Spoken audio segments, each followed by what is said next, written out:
Yes, you did. You made it weird. What's happening, weirdos? This week on You Made It Weird is the incredible Chelsea Handler. Here's a little taste. I wasn't ever a people pleaser, and I never have been, because I also just can't be inauthentic. I can't be fake. Even if I don't like someone and I'm talking to them, everyone will know that I don't like that person. Even if I'm smiling and trying to pretend, I cannot be You seem fake. like that kind of person. You actually remind me a lot of my best friend in college. Her name's Jamie, and she was that way, and I just couldn't be more tickled hanging out with her, because if she didn't like somebody, it was like right on her face. Yes, but it's because I have no bluff. Like, Yeah. So Bad it's also cards. inconvenient. You know what I mean? For people and their feelings. Holy cow. This is Chelsea Handler. I've been wanting to have Chelsea on the podcast for a very, very long time, and I'm very, very excited that she's here, and I'm excited for you guys to hear it. If you guys listen to the We Made It Weirds, which are me and Val every Friday, you know that I was quite taken with Chelsea. We were laughing about just how impressed I was with her. She's funny, she's sharp, she's interesting, and you're going to hear all of that right now. Check out her Netflix special. It's called Revolution. It's on Netflix, which is a website and an app. Netflix.com. Check it out. Also, if you'd like to see me do stand-up, I just added a whole new bunch of tour dates, and they are all at PeteHolmes.com. Atlanta, Charlotte, Washington, D.C., Vancouver, Grand Rapids, San Diego, New Orleans, Dallas, Houston, Milwaukee, Madison, Royal Oak, Michigan. Oh, wow. Oh, yeah, that's Gilda's Laugh Fest in Grand Rapids, or near Grand Rapids, I guess. Minneapolis, New York, and Ridgefield, Connecticut. So those are all at PeteHolmes.com. Hope you can come out. This episode is brought to us by what I'm currently wearing right now. This is absolutely a life-changing piece of technology. This is my Apollo Neuro. For those of you listening, you can't see it, but it basically looks like a wristwatch that I basically, heavy on the basicallys in the intro, have it on the inside of my wrist, but it's not a watch. It's what is it? It's a piece of wearable tech. You guys hear about this wearable tech going around? Apollo Neuro is basically like a wearable hug for your nervous system. What does that mean? It means currently right now I have it on a setting called Rebuild and Recover, and it's delivering directly into my nervous system in a language that my nervous system can understand. Gentle, almost subperceptual vibration, meaning it's not something I notice. It's just kind of running throughout my day, but it's delivering vibrations that are received to my system as a message, in this case, to rebuild, to recover after a long day and a lot of physical activity. It's been shown to help with recovery, but that's not it. It also helps with energy and waking up. It helps with being social and open, which is a great setting for creative work. In fact, when I'm wearing it, which is every episode on this podcast, I'm rocking it on social and open. Clear and focused has been shown clinically to help people with procrastination, focus, all the symptoms of ADHD that we're all familiar with. Meditation and mindfulness. It helps you get deeper in your meditation practice just by lulling you into a more calm state, basically giving your body the sensation that it's being held, which is incredible. At night, I put it on, relax and unwind. That's what I have it on when I'm watching a TV or reading a book at the end of the night. Helps me fall asleep faster. And also the sleep and renew. If all this thing did was help me fall asleep and stay asleep with no, not a pharmaceutical, no drug, nothing like that, it would be worth it. I'd already be singing its praises, but it does all of those things. My favorite thing about it is if I get up in the middle of the night, use the bathroom or something, come back in bed, my brain starts going like, okay, what do we got tomorrow? What are we going to do? It starts worrying. I hit the 2 buttons on this. No need to go on your phone or anything. It reruns the last program, sleep and renew, runs again, and it gently lulls me back to sleep. Sometimes I describe it like if someone's patting you like this, like at a rhythm, and then they slow down the rhythm. That physical touch can tell your nervous system it's safe, it is not in danger, it's okay to go to sleep, or it's okay to meditate. Or in the opposite, it can get your heartbeat going. The energy and wake up setting is like drinking an espresso, but you don't have to get any chemical, nothing like caffeine in your system, and you'll still get that jolt of energy. So it is a wearable that helps you recover from stress, helps you use touch therapy to feel safe and in control. I wear it on my wrist. You can also wear it on your ankle. Soothing vibrations that train your nervous system to recover and rebalance after stress.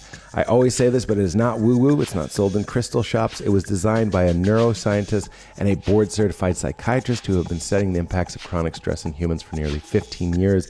And Apollo's effect on stress, sleep, cognitive performance, and recovery have been proven in multiple clinical trials and real-world studies, and there's always more coming in. I'm in touch with these guys, and they're always sending me new studies, more data that shows that this works. In fact, on the road, it's really nice. I meet more and more weirdos that are wearing them, and they say, thank you for introducing me to the Apollo. That is why I'm so glad to be working with them, and why I'm grateful to have them to bring us this episode. You can give it a try, or give it as a gift. We've given away, I think, at least 10 of them as a gift. So go to apolloneuro.com/weird. You'll get 10% off, and it means so much. It shows support of this podcast. apolloneuro.com/weird. 10% off, and feel a little bit more in control, a little bit safer, a little bit more relaxed or energized, whatever you need it to do. It's like finding the fuse box to your body. So give it a try. And in the meantime, hope to see you on the road. Go to PeteHolmes.com, check out Chelsea's latest special, Revolution, on Netflix, and enjoy this wonderful chat. Get into it. Oh, viral video. Oh, no. I don't know how that happened. That is that fun?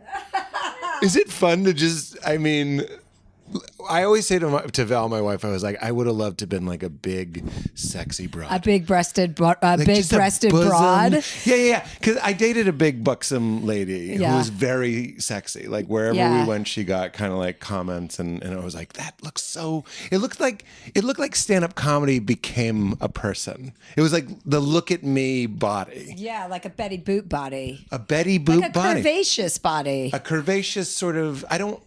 All bodies are beautiful, obviously, but some are more rare. So this was like just kind of like seeing like a puma. Yeah. Would you turn this off, Katie?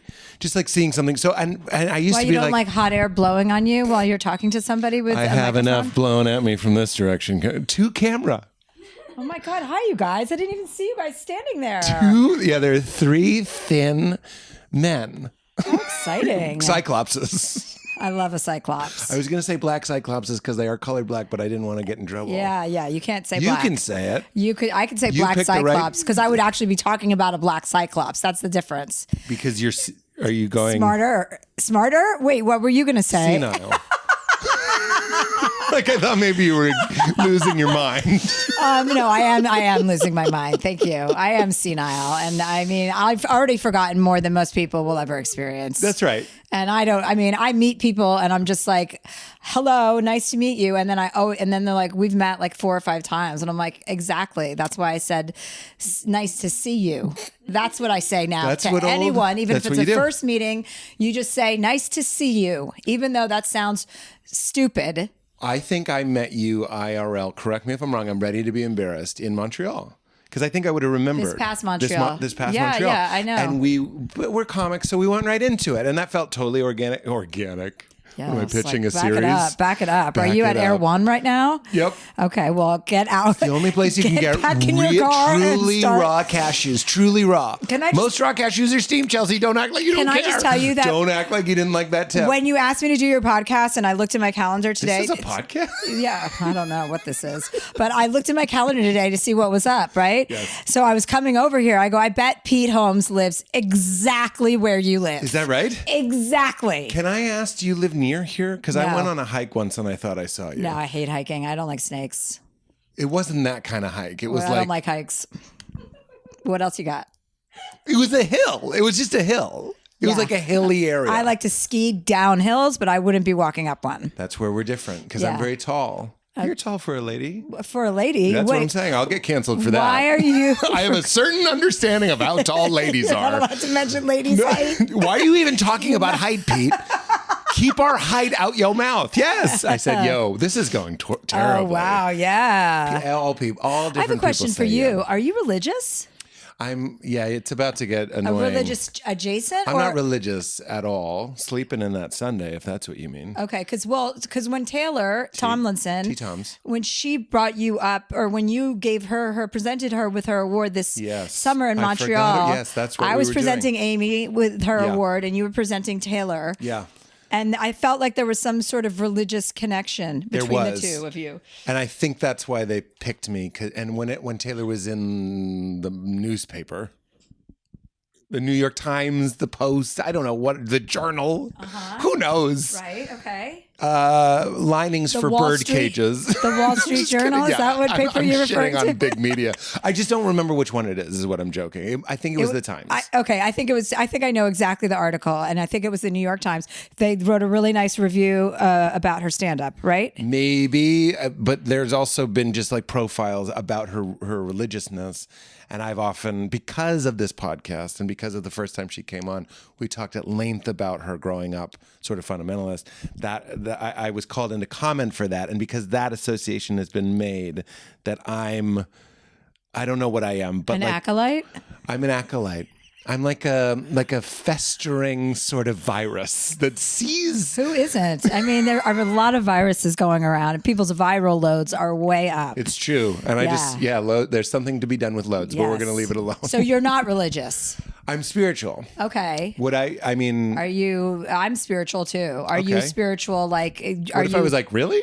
Yeah, well, no. Like the condescending... You could be. Zero. Because that's how I would grow up. I would grow up thinking that if you said duty and caca, that you couldn't love or have some sort of understanding of a perspective of the universe. Oh, okay. You understand? So, yeah. So the fact that I'm religious would be confusing to young people. So that's kind of what I was riffing on. Oh, I see. Okay, copy that. But we always talk about that. So we're going to get into your Mormon and your Judaism. Okay, great. But you're not religious, you're spiritual. I would say I'm spiritual. Yeah. As probably as spiritual as I get more and more as I get older. I understand it. I have a better grasp on like vibes and energy and being like decent and decency. Sorry, Chelsea, you look like a sleuth in a noir movie. Do you want me to put a hat on or a bag over my put head? a huge sun What hat if on? I hold this in front of my face while I Would talk? you wear a floppy sun hat, or perhaps that is a great sweater?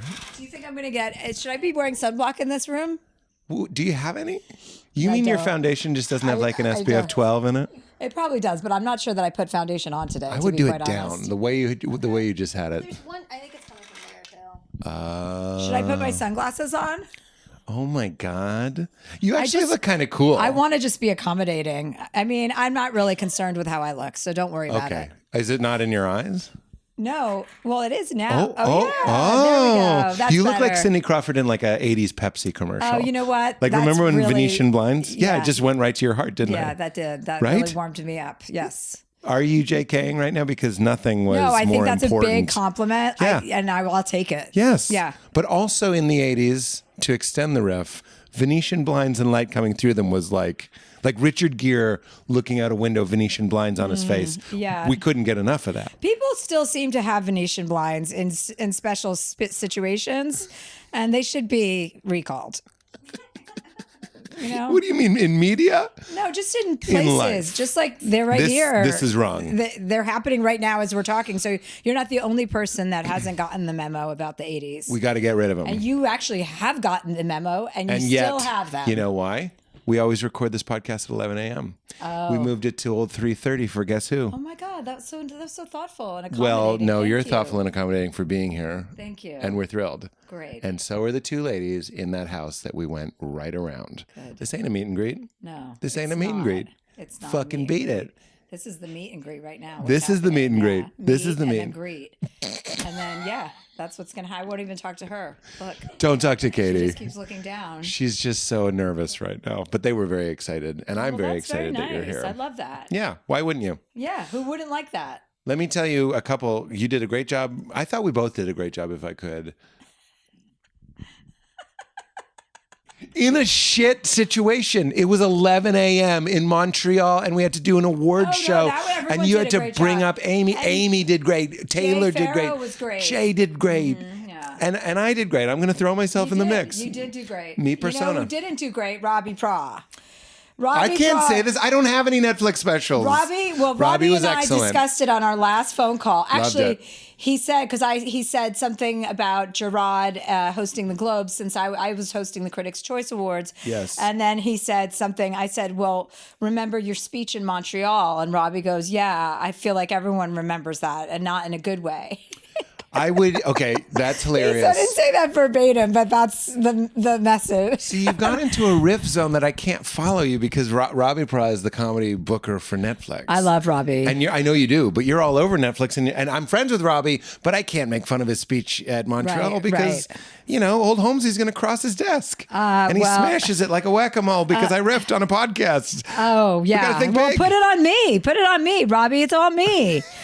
I'll will. email him when we leave here and say, make sure you don't listen to this episode of Pete Holmes' podcast. Maybe that thing? Chelsea. What are you? That's better.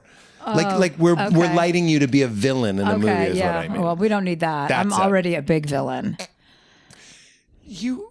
Can I ask, were you always, this is our first question. Are you excited? No.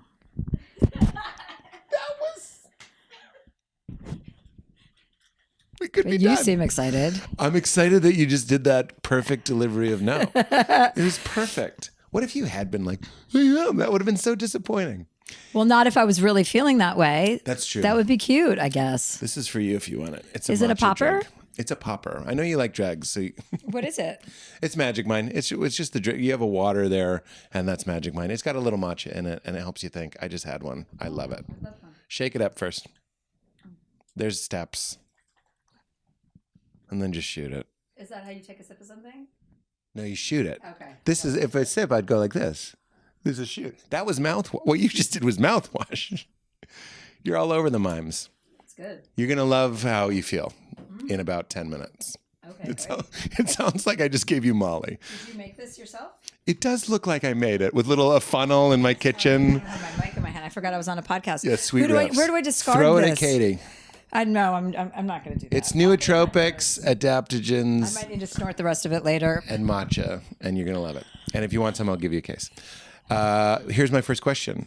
Were you always, how quickly did you figure out that you are at your best, not being fake at all, like not an ounce of fake, and not like placating? You know what I mean? Like when I started doing comedy, I was like, what do you guys want to do? Did you figure that out quickly? Hot question. It's an interesting question. I think I prefer hot question, but Okay, yeah, well, like kind you of like can say that, a and low I'll- energy, interesting question is also acceptable.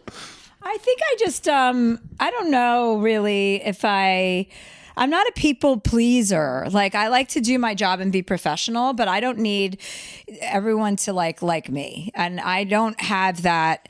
I feel like you have to assume some people are always going to dislike you. So anyone who does like you in the first place is icing on the cake. Like I've always looked at it that way. So I never went through a phase. Wait, say that again. The people that are going to like you are going to like you anyway, and if other people like you, that's just a bonus? Well, like, no, there's always going to be people that really don't like you. That's that's a guarantee. I see. So if you don't have that and everyone likes you, then you're so boring anyway. So I always just kind of was like, it doesn't matter if people don't like me, just focus on the people that do. So I wasn't ever a people pleaser, and I never have been because I also just can't be inauthentic. I can't be fake. Even if I don't like someone and I'm talking to them, everyone will know that I don't like that person. Even if I'm smiling and trying to pretend, I cannot be you seem fake. like that kind of person. You actually remind me a lot of my best friend in college. Her name's Jamie, and she was that way, and I just couldn't be more tickled hanging out with her because if she didn't like somebody, it was like right on her face. Yes, but it's because I have no bluff. Like, Yeah. So it's Bad also cards. inconvenient. You know what I mean? For people and their feelings. But not for your career. It's never gotten you in trouble, has it? Well, no, I mean, sure. I mean, not that I can think of, but I'm sure it has gotten me in trouble. Yeah, because I used to like fly off the handle about things too, in my like reactivity and everything, and in my like no bullshit zone. But then I had to modulate that over time, learning that that's not an effective tool when you're for forever. It's childish. So you had to put a cap on it. Yeah, You so I had still to like do it. be a little bit more of an adult in my life, but that's the one thing that I can't ever change is if you can tell what I'm thinking about everybody when I'm looking at them, and there's nothing I can do about it. Right. I've tried. And so that's why there wasn't a phase where you like figured out that you could be. I think that's probably why you're so successful. And I mean this as a compliment, is you're just being yourself. Yo, definitely I'm not playing any character. Right. And everyone knows who, like all the people that do love me, like that's why they're here, you know? So Right. I know what I'm serving up. Like it's really just me telling my story as I go through it. When I went through one night stands and wanted to write a book about that, I wrote about that. When I went to do ayahuasca, I did a book and a documentary about that. Like I'm always telling people what I'm up to. Yeah. There is no mystique or intrigue. Like I'm not in on side, you know, Right. doing up to some weird shit.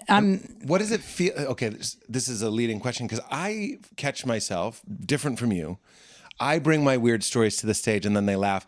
And then it's almost like it makes me feel better. I go like, oh, good. It's like I'm not alone. People know how I'm feeling and stuff. But that doesn't seem to be your relationship. It's not like, let me tell you about this time because I feel weird about it. Oh, I shouldn't feel weird about it because we're all together. You're just going like, it's more confident, it seems. Well, it's more like my life is always a mess, and the situations I'm in are ridiculous. Always, regardless of where I will find trouble, and is that true your whole life? Yes, everywhere I go, from the minute I was born, I'm just like a trouble magnet. So, or not trouble, like just ridiculousness. Yeah. You know, like this summer or when COVID happened, I rented this house in Maine, and I had invited a bunch of different friends to come through for I rented it for like a month. And my sister, my brother came up, and you know, like halfway through the trip, we're like at Kenny Bunkport playing pickleball with George W. Bush, the president. And I'm high as a kite. I had taken 2 edibles. My back was out, and I was being wheeled around their Kenny Bunkport thing on this chair that I had to travel with because I had like slipped a disc in my back. And I'm picturing a high back wheelchair. Yes, like a director's chair, but like, and being carried. And we're sitting there playing pickleball, and I told Barbara, George Bush's daughter, you know, I'm like, Sissy, I call her Sissy. She calls me Sissy. And because we've known each other. And I also call her Sissy. Yeah. And she calls you Sissy also. And she was like, you have to come over and play, you know, pickleball at Kenny Bunkport. I was like, Sissy, no, I can't see your father. I'm like, I can't do that. Like, I won't be able to control myself. Another example of me not being able to, I will have to, I don't want to be rude to someone in their own house or on their own compound. Yeah. I can't do it. And then of course we get there. He's as charming as anyone could ever be. Right. And I'm just like, you guys, we have to get out of here. I cannot be seen with this level of a Republican. I'm like, we have to go. Yes. And my family. And it was just this, and then he's showing me his artwork, and I have my sunglasses on because I had taken like a really strong edible. And he's like going up, I'm following up the stairs, and he's like, look at this painting. And I'm like, and he goes, can you take your sunglasses off? And I'm like, I'm under the influence of cannabis and I cannot take them off. You told him? Yeah, I had to. That's like 10 million cops. I know. No, well, he's not gonna like. He's trying to be cool, so he's like, yeah, cannabis. Yeah. He knows what's up. He's sober, so he had a good time once. And then I take. That's what sober means. Had a good time. Yeah, you used to be fun. And so then he takes his glasses off like this, and I take my glasses off and like look at his artwork, and I was like, I didn't know what to say. I'm a Philistine when it comes to like, you know, paintings and. Just say brushstrokes, but yes. And I said, I just looked at the picture and said, wow, the paint is so thick. Okay. And that was like, okay, I got to get the fuck out of here now. That is it. I know. I mean, it was ridiculous. I was like, great. And then we're driving home. My brother goes, the paint is so thick. My brother's like, God, he goes, oh, stuff like this only happens when you're around. I'm like, obviously, Roy, what do you think? You're going to end up at George Bush's house? That's fair. But That's fair. I mean, I also, yeah. doesn't So know. it's always stuff like that. I mean, that's a big, high a big profile example, but things like that are always happening. And that's what I write books about and do my stand up about. And everything is about my self-deprecating lifestyle. You're so right. I just said to Val the other night, I was like, I forgot that there's like, it's almost essential to keep some self-deprecation in your stand-up. Some, I think more than some. Yeah, I hear you. And I just forgot it was one of the spices. It's something I've been doing it 20 years now, and it's just kind of like, it's too much of a foregone conclusion that you should do well, and it becomes almost like a monster. And then you're like, wait, we got into this because I wore like button-down rayon shirts. I was always blushing and I had wet hands. You know what I mean? Like that's why I started it. So why are you acting like something else just because people come and see you. Like, remember that. Yeah, Keep yeah. a tether to it. But I guess it's also different styles of comedy too. Not everybody is self-deprecating, you know? A lot of people are observationalists, and then that's about other people That's right. always. But I'm very Women self-deprecating. need cotton balls. Men don't need cotton balls. Is that an It's a real- impersonation of who? That was Bill Cosby. Oh, copy. Sorry. I'm in jail now. What's the deal with the bars? They're always horizontal. Makes me look fat. That sounds just like Bill Cosby. Like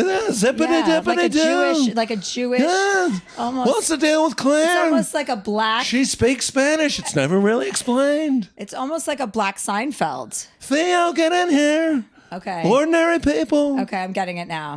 Yeah, I'm getting. I got it. Consider it gotten.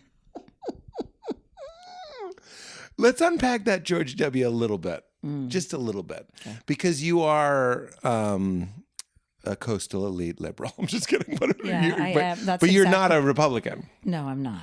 And I'm also a coastal elite liberal, but I did expect you to laugh at that, and you just were like, "Yes, I am." Well, that's what I am. Yeah, no, that's what it's I've always wanted to become. Was a coastal elite liberal. Can I also just say, I think I told you this when I saw you. You did that video for the RNDC, and it killed. No, did it? At a show that nobody. I thought that show. I heard bad reviews. It's so funny. We were supposed to do this event together. Yes. And Well, we've unpacked it a little bit on the show. It just went sideways. It was just not an easy gig. but It was I was in outside, DC. and you sent a video. And I was gonna fly back, and then like the day before, I was looking at my calendar, just like I was looking at it today, to Yes. see that I was kind of to Yes. guess where you lived. Yes. And I was looking at my calendar, and I was like, "There's no way. This makes no fucking sense. I'm flying back to LA to do a charity event, like Yeah. to come back Yeah. to DC tomorrow." Right. So then I bagged on it, and I did. Also, an event for the environment and flying across the Yeah. country 2 times. Well, that was my opening joke. It's Well, like that's you'll what I- never believe how I got here. Perfect. But the joke that you did do in the video.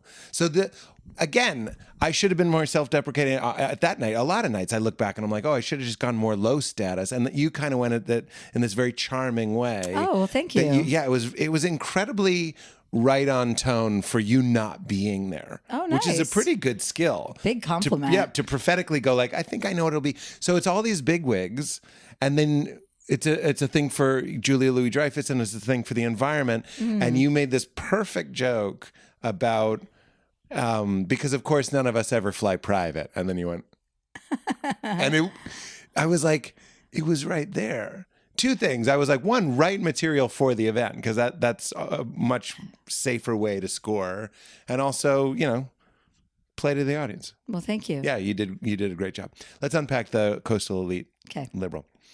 I'm with you. I had my issues with W. Bush as well, like we all, like a lot of liberals did. And when you meet people, I know. It's so annoying. I'm just interested in the separation between the think- office and the man, because I'm going to load you with this and then I'm going to stop talking. But it's like he is sort of playing a character in the same way that a judge is playing a character. I know he's still making choices, but he's almost like making the choices through the filter, or he's supposed to make the choices through the filter of his party and his cabinet and all that sort of stuff, and what it means to be the president. So then when you meet him and he's just a guy eating a ham sandwich, it's almost not like meeting the president. Does that make any sense? Yeah, I see what you're saying. I mean, also, there's a million ways to justify that reaction. Like, I don't think George W. Bush was necessarily in charge of that much when he was running things. It feels like saw Dick Vice. Cheney was, Yeah. Maybe we should see it together again, because I think that that's me justifying it. But I also like, it's over and done. It's my attitude. Like when I was there, I resisted going there, but then I was like, in my intellectual brain instead of my emotional one, I was like, what? Like it was before the 2020 election. So my whole thing was like, if I'm here, I have to say something to him about Donald Trump. Like I have to tell him that he needs to be outspoken, because it was at a time where no big Republicans would speak out against him. Yeah, what was and going I on? was like, I'm going to at least try. Yeah. But you didn't do it. You just ate 2 edibles. Well, I did it Cut later. a hard cut. The pain is so I didn't do it. No, I didn't do it. I emailed one of the girls after and asked them to do it to ask him to make a public statement, and they said that wasn't going to happen. Why are you friends with Barbara? I don't know. I've just met her over the years, Jenna and Barbara, like at different events, and I just love that. I like twins. You just I'm like just twins. fascinated by it. Yeah. What is this, a Coors Light commercial? Just like twins, like football, twin girls. grilling. I like twin girls. Yes, Yeah. yes. That's the only type. Was always a and they have to be the daughters of a former president. Yes. And then it's like a Dentine commercial for me. Although twins are fun. I think twins are fascinating. I'm very curious about twins. Well, I was talking about the girl that had stand-up body. Twins is also like celebrity body. Because when I walk around with the Sklar brothers, they literally get recognized twice as often as any of us. Because there's two of them. You see Randy, you're like, is that the guy from Entourage? Then you see Jason, you're like, it was the guy from That's Entourage. funny, There's yeah. two chances. Yeah, that's two funny. chances. It sounded like a bit, not a bit. These are fresh. Yeah. I'm at the grill fresh for you. Okay. I didn't even see the girl, so I'm glad that you pointed it out. I love it and I need it. Well, I don't know what to talk about now. Okay. Well, do you want to talk about? No, I got it. Okay. What did you have? Oh, I was going to say climate change. We could. I mean, That's not fun. It's Let's not talk about fun. something fun. you want to hear my bit about climate change? Sure. I go, do the scientists that are predicting that the world's going to end in like 10 years, do they still floss? It never works. It never works. No, I can see why. She hates it. Yeah, You kept it real. because floss is like no. What would you say? It would be like Do they live in Barbados? Do they eat Entenmann's every day? I would have to think about that one. You'd have to work on it? Yeah, yeah. Well, floss is the one to beat.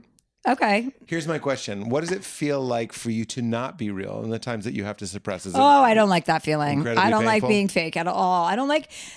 where did you get this? Where did you get this confidence? It's where not did you get confident. this need? That's not confident. I think it is. Is it? Being. Like you insisting on being yourself at any cost. I Well, think I also this don't sounds like like something ass kissing. Winston Churchill. I don't would like say. ass kissing. Like That's like Winston another, Churchill. like, I'd rather die than kiss Adolf Hitler's ass or But I whatever. don't want it's like. anyone kissing my ass either. Like, Sure. I don't like that. Like, in an obsequious way. Like, I like when people are respectful, but I don't like when somebody's like blowing smoke up my ass. I have no tolerance for that. And I What don't. about will you cut in front of the line to take a table at a restaurant? Yeah. I'll do that. Hello. Not a line. I mean, I'll call ahead and say, get a reservation. No, that's not the situation. Sure, Here's sure. the situation. Yes, Moshe to answer.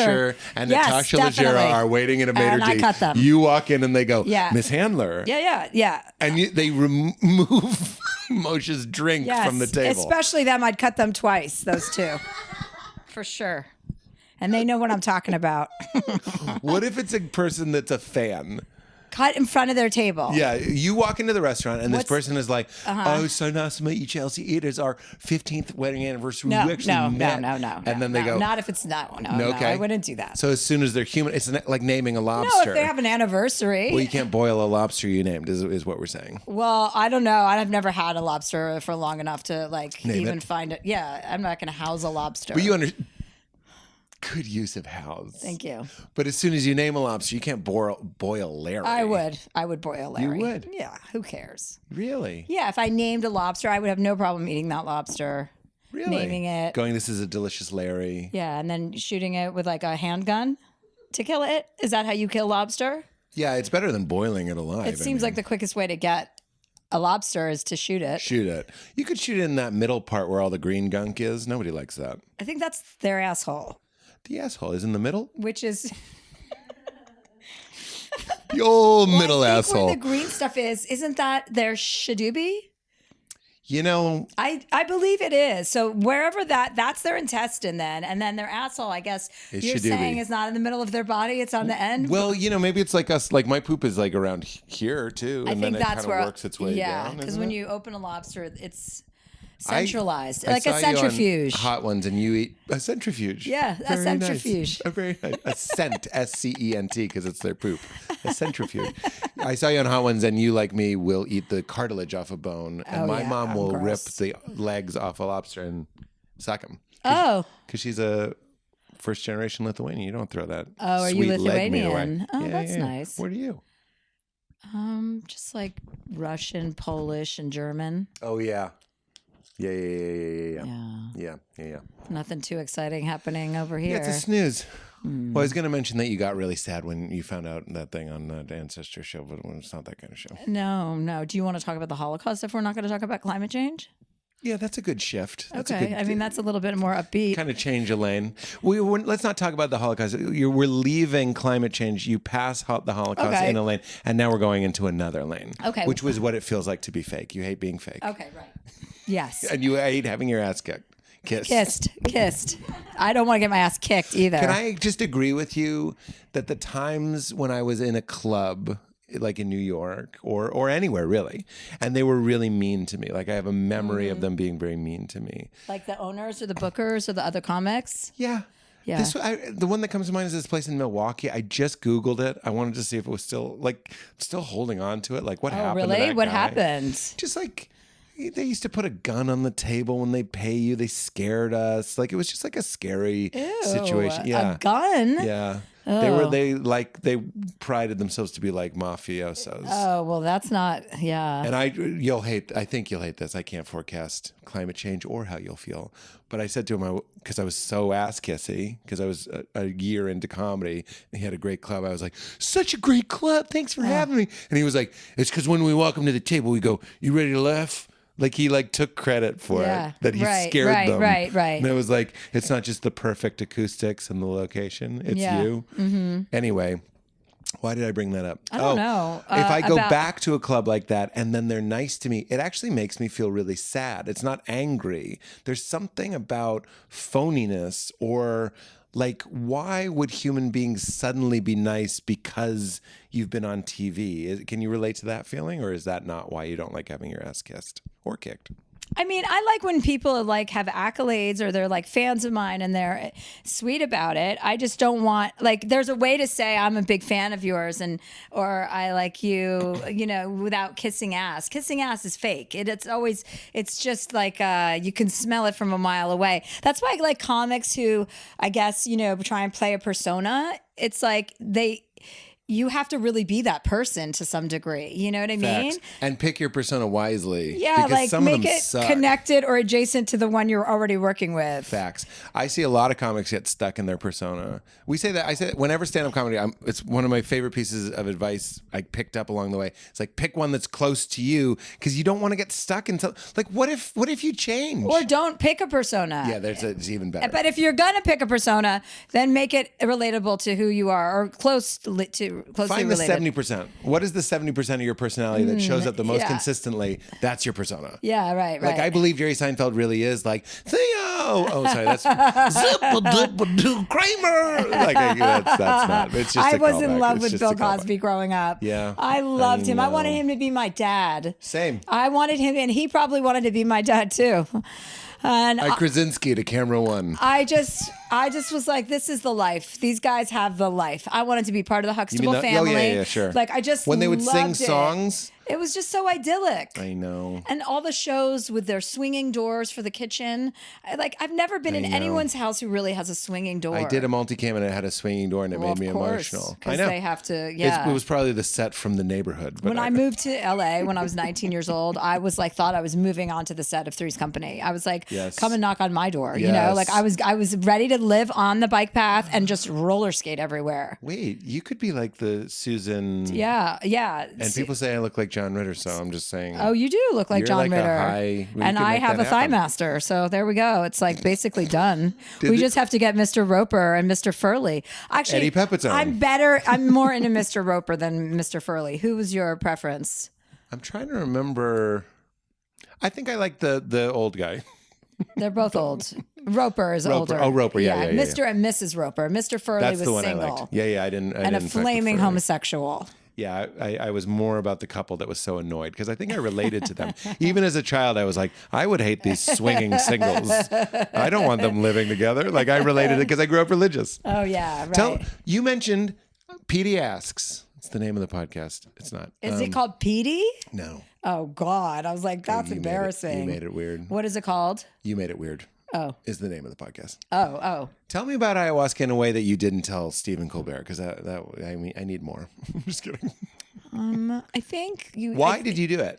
Well, I was filming a special for Netflix. I do a lot more things on camera than I would probably do if I wasn't being filmed. Yeah. Because it's You like, wanted a then there's novel stakes. idea. Well, it's like it's cool to experience share. Like it's experiential. So I like that aspect, and I like to be filmed doing things for the first time, so that it's real reactions. Can I ask why? What is the mission statement behind that? To take people through something, like you're doing it to show and demonstrate to people what it's like as a novice who has never done something before, or even interviewing questions and like putting yourself in situations that other people you might like maybe aren't going to have the guts to do. I like to do that because and then it's good to like be brave in that sense, to like go And the for TV it. helps you be brave, right? Yeah. Yeah. I feel the same way like about I stand-up. wouldn't care so much about ayahuasca doing it, but I was curious enough, and I know that I have a good handle on drugs. Like nothing's going to overtake me. You know what I mean? Like Even ayahuasca? no, it wasn't going to. I'm strong, and I knew that. I mean, drugs. I've done every drug there is, and like you But know, ayahuasca is very, my understanding, it's like a channel changer. Like you go somewhere else. yeah, you do definitely. But Wouldn't you call that overtaking? no, it didn't, because at any moment I could have stepped out of it. Like I see. I was in control of the experience. It didn't take over where I was like, like, you know, I Right. was like at any moment I could have stepped up, walked downstairs and finished, which is exactly what I did when I got my message. I was very in control. But my other girlfriend and my other guy friend that came with me had a really different experience. The Bush twins. And yeah, Laura and Barbara Bush. We all did ayahuasca in Peru together. We FaceTime with George W. And actually, we Skyped. Sorry, this was before COVID, so we were Skyping. Of course. And yeah, so it was I think drug experiences all have to be, you know, they're all up here. People get really scared to do drugs, and if you're really scared, then you shouldn't do them. But you're saying you have to remember there's no real danger Yeah, you have to remember that you are like. other than a psychic break. I mean, you could have Yeah, something. you could if you're depressive. It could trigger something. Yeah. like if you have any history of depression. SSRIs too, we should Right, also mention. right, yeah, you yeah, can die yeah. on ayahuasca if Yeah. you're on antidepressants. So luckily, I don't have any of those issues. So that's actually okay. That it's almost teasing the spiritual thing. It's like you're remembering. I would say that the spiritual journey is remembering that you're not in any danger here as well. That's sort of one of the tenets I think, for me. yeah, I would say that too. But I would also say that specific to ayahuasca, it's a commentary on an aspect of your life. It's not your whole life. And Like it picked it was one- very specific. Was my relationship with one of my sisters, my older sister, and it was all about her and me, and that was it. There was no other thing there, and it was just very focused on that. And then it changed our relationship forever because I realized I was being such a bitch. Really? Yeah, and then I was just Wow, like, you must have oh. been a real bitch if Mother Ayahuasca was like, of all the things we could intervene, Yeah, you have We're to be going nicer for the to your sister. sister. It was basically be nicer to your sister. not the secrets of the universe. It was like, Yeah, let's start at first the of very all, bottom of the rung. They're like, listen, step one, try not to be such a cunt. I'm like, what? What do you mean? Before we get anywhere else, yes. Yeah. So Did it show you moments with your sister, like where you? yeah, it was a phantasmagoria of like this, like of all these moments. Phantasmagoria, wow. Just like an iPod shuffle of us on the beach, and my parents had the summer house in Martha's Vineyard, and we would just be on our kayaks, and she and I would run and chase each other up and down the beach. We were even wearing the same bathing suits we grew up wearing, like when I was like 4. Like ayahuasca got it right. You like the dog was there, a dog I hadn't thought about in 25 years. I was like, oh my God, there's Muttley. And then like all the scenes were real. And it was just like, it just kept flipping through all the scenes in our life. And there was like a voice in my head saying, you're not the same as her. You're different. You have to love her. She doesn't want the things you want. You're not right and she's not right. She's your sister. You have to love her. And it was Not very everybody wants the same thing. overwhelming, like Yeah. an overwhelming amount of emotion. Yeah. Where you're just crying, but you're happy and you're loving and you just feel so loving. I honestly think the most important drug for everyone to do, if you can do drugs, is Molly, because that changes the game too. People really you loving. tap into something that's not that easily not as easily accessible without it. Yes. Like couples do therapy on Molly. That's actually kind of a synchronicity for me. I'll take even a low grade synchronicity, because when I did Molly it was either our honeymoon or we went back to where we honeymooned. We went one of the trips there, and I took it, and I had a very mild experience, meaning I wasn't like. We had done it both times we were there. And the first time I remember jumping in the water and it felt like swimming in olive oil. You know what I mean? I was like, the water was like and I could hold my breath a really long time. It was incredible. Like I swam all the way to the bottom of the ocean. I was like, I know it wasn't that deep, but I was like, I know there's a lot of pressure on my head, but I can't feel it. And I was like, I felt like I could have stayed down there for an hour. Like I was completely fearless. And my sober observing mind was like, no, you need to go up. And I was like, okay, relax. But that's my attitude. The whole attitude towards all of my fear was like this weird, like kind of Woody Allen, all these scandalized comedians, but like a Woody Allen, you're going to die. It's like, shut up. Yeah, like everything's right. fine. But you do have to keep an eye on that. But the takeaway I got from that second trip, which wasn't a big dose, was people don't have to be like me, which was sort of like your ayahuasca trip. Like your sister doesn't have to be like you. What makes you happy doesn't make your sister happy. Yeah. Judgment. Meaning, yeah, exactly. What people don't have to be like me is saying stop judging people. Yeah. Like who's to say you're the benchmark, you're the arbiter. Yeah, right, exactly. You'll stand in the center of the circle and call everyone else out for not being like you.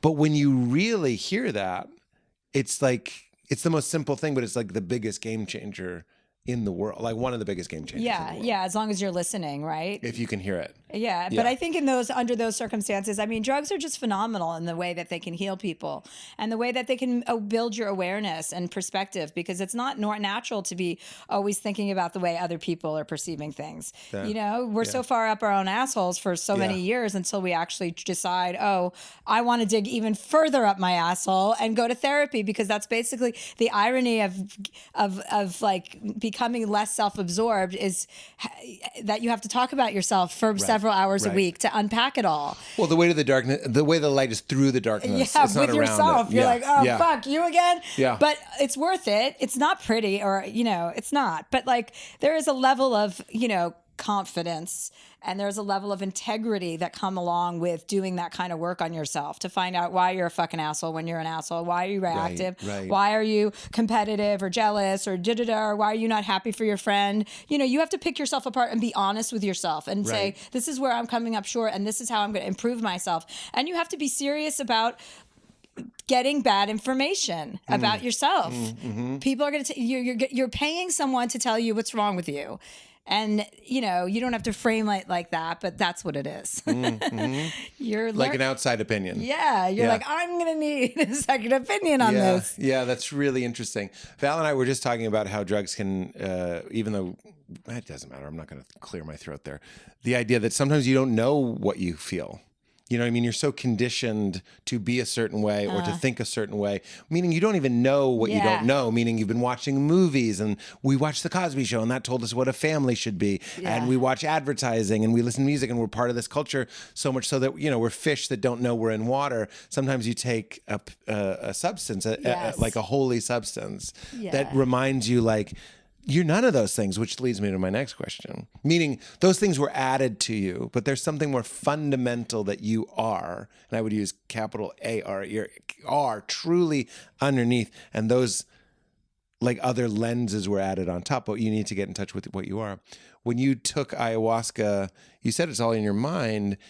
Look, science can't find memories. Like if I look at your mind, I can't find you. You know what I mean? I can't extract it. I can't download it. And there's different theories on that. We're both out of our depth here. You just have to watch an episode of Black Mirror. They do it like every other episode. Yeah, exactly. Why don't we have it? If they have the technology, they clearly don't. It seems like it's not fictional.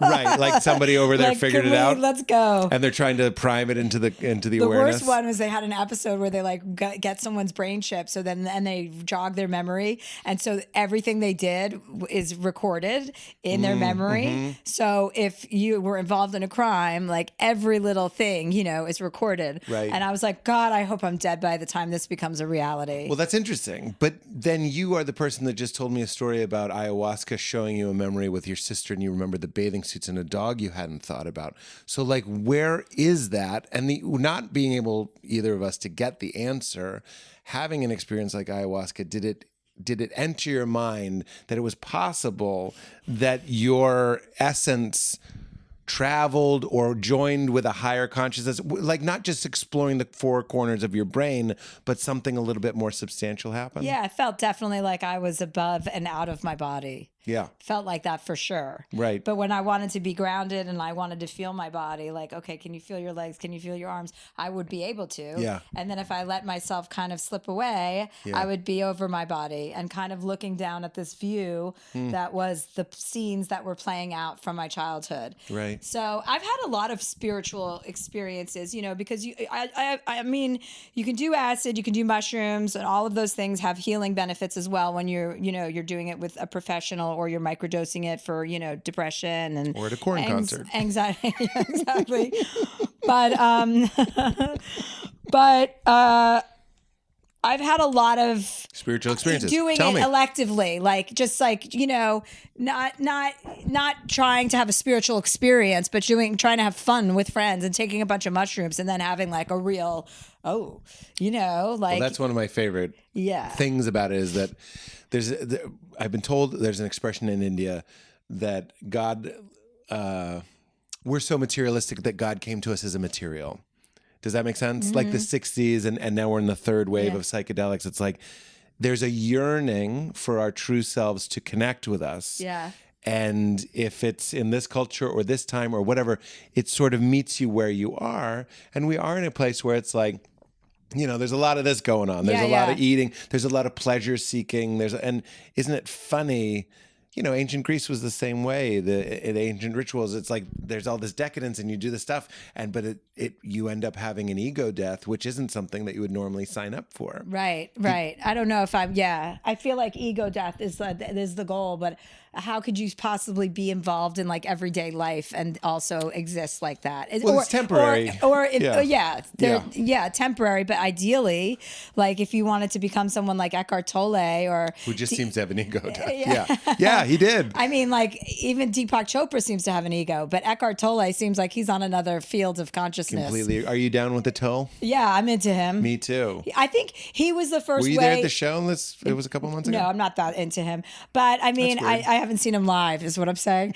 You got to see him live. But he was the first person who spoke about consciousness in a way that made me understand it. Yeah. Because you hear all of it. It's all the same, but everyone says it slightly differently. And for me, I listened to a bunch of stuff of his, and I was like, okay, and I listened to it over and over again. I'm like, okay, I got to understand this. Me too.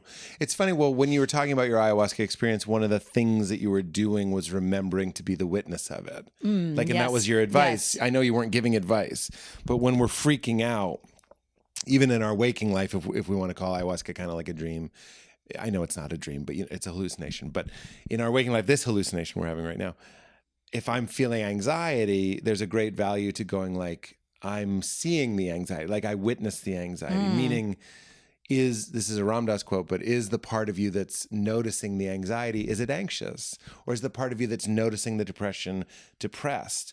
And I know there are people that are in real deep depressions. This isn't going to work. Like, I understand. Meaning I don't want to be glib and be like, this works every single time. But for me, with low level stuff, if I'm going like, I'm afraid, is the part of me that's noticing the fear afraid? And the answer is no. And then the job, and really the job isn't even enlightenment or salvation or conversion. It's really just happiness, is to retreat. I'm so out here. I get too worried about what Chelsea thinks about, like all the stuff that you don't worry about as much as me, which is beautiful. What do people think about me? How's it going or whatever? Just fucking stop and go back into the observer, which is what Eckhart teaches. Right. Is that there's and that also none of this witness. matters, right? Like Yes. nothing matters. Like to be stressed is a futile exercise where you're causing suffering to yourself. Right. There is no point. You're torturing yourself. You can't say that to someone who's high anxiety and gets stressed out all the time. They're like, that's easy for you to say. You're right. I'm not an anxious person, but I just want to say, like, all of the feelings that you're describing, it's not that I feel this confident all the time. I'm constantly having the same conversation. Like those are not your real feelings. Anytime insecurity bubbles up, I'm like, no, I'm not listening to you. Right. I've got this over here. Right. That's my little girl self that is scared and insecure and is acting based on past events that have happened Right. that were, It's your pain body. That's what you would call yeah, your pain body. yeah, exactly. It's like these things you still carry. Yeah, and as an adult, it's your job to get better at dismissing that voice and going, no, I belong here. That's right. Let me you walk in my, be grounded, because grounded is really the place, especially in this business, because it's such a roller coaster. I've I've been not grounded. I know what that feels like. And it's like a fucking balloon that's about to pop, you know? Yeah. You mean when you're at certain peaks in your career? Just, well, when you're not when you're not experiencing it moment by moment, when you're moving so fast that you miss the parade, like you're missing it. I've done that. I've done it the good way and I've done it that way. And obviously I prefer this. Where you can actually do what you're doing. Yeah, and be present for everything and actually pay attention to everyone. Yeah. Not be dismissive, not to be entitled, and not to be arrogant. Beautiful, beautiful, beautiful. A big Eckhart Tolle thing that changed my life. I was just touring this past weekend. And I'd love to hear your thoughts on this. I'm not just going on a thing, but like I catch myself looking forward to the show being done. Even though I love doing the show. Doing stand-up. Yes. There's a great relief when it's done. And I still maintain that. That is true. Because even though we've been doing it a long time, there's always what if something goofy goes wrong? What if whatever, it just isn't working. I can't find it, whatever it is. So there's always a relief. But Eckhart has this thing. He's like, stop doing things as a means to an end and do them in and of themselves. Yeah. And his example, and I think about it every time I do the dishes or wash my hands, try to, is like, just wash your hands or just go up the stairs or that's what. Don't do two things at once, right? Yeah, but like, that witnessing presence that is life itself, capital life itself, is with you in all of these things. And I think what Eckhart is doing is maintaining a connection to that, even while you're going up the stairs. I won't bring you into this, but I, like a lot of people, get too lost in like, I'll be happy when I'm winning. I'll be happy when I'm eating. I'll be happy when I'm having sex or whatever it might be, whatever your thing is. Sometimes I'll be like, oh, when my daughter goes to sleep, I'll be watching The Office with my wife. That'll be happy. And those are now those moments when you can notice you're being insane. That like it is insane to assume there's a future for you to feel better, and it's so much better, I think, to try and settle and, like we were saying, to retreat into some access to joy now, a joy for no reason. Yeah, you know what I mean. But yeah, and I think it's easy though. Like the simple joy is the best kind, like to be able to cultivate, because then you can be joyful in like dark moments or in tough spots. Yeah. Because we all have that, right? Like everyone goes through tough spots. Sometimes like your career is easy. Sometimes it's hard. Relationships, easy, hard. All family, all of it. And it's like, how do you operate when things are hard? Yes. You got to be really in touch with yourself. Can I please love? Because like, it's that Marilyn Monroe thing where it's like, if you can't handle me at my worst, you don't deserve me at my best. A spin-off of that is like, everybody's happy when everything's going well. Like the point of life is to figure out, to find something that's non-circumstantial, or I would even say trans-rational, meaning beyond, like I can explain to you why I'm happy. I'm going to be talking about this for a while, poor Katie, but I won't belabor it, but we got a flat tire coming home from the airport 2 days ago. And it's really, I can't do it right away. Flat tire, pull over, annoying. Major road. So annoying. It wasn't like I was, exactly. I wasn't like going off-road. Major road leading to the 101, flat tire. We had to pull over. It's raining. It's Sunday night. It's 6 o'clock. Nothing's open. Like you can't do it. And it's a fucking Tesla. So you can't, there's no spare. That's like an Elon thing.